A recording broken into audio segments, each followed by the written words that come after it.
Hello बच्चों, let's read the question. Two plane mirrors are inclined at 70 degree. A ray incident on one mirror at angle theta after reflection falls on the second mirror and is reflected from there parallel to the first mirror.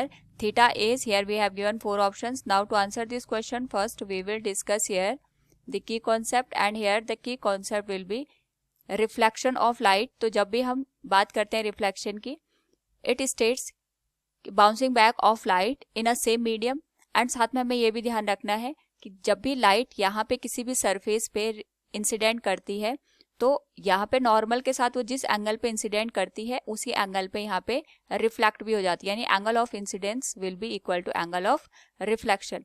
Now question के according हमसे यहाँ पे दो mirror के बारे में पूछा गया है, that is inclined at an angle of 70 degree. तो सपोज ये हमारे पास फर्स्ट मिरर है एंड इसके साथ हमने यहाँ पे सेकंड मिरर को भी कनेक्ट कर रखा है.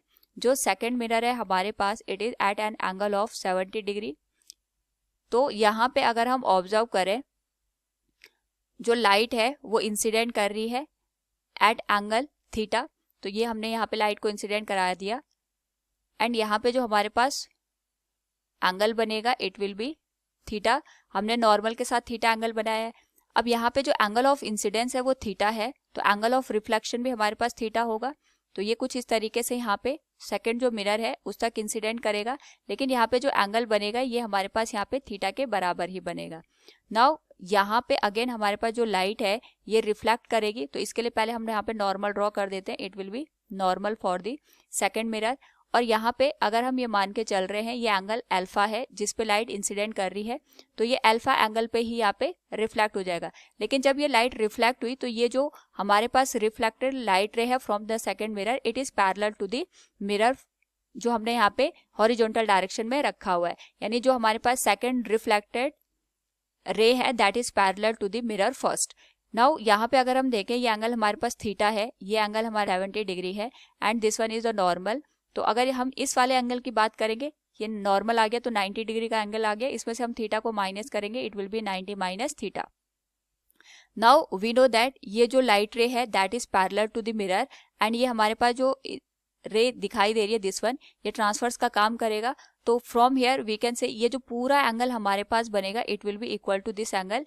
ये हमारे पास यहाँ पे ऑल्टरनेट एंगल है. So we can write here from 90 minus theta will be given as alpha plus alpha, इन दोनों के सम के बराबर यहाँ पे आ जाएगा. So from here we can write 2 alpha will be given as 90 minus theta.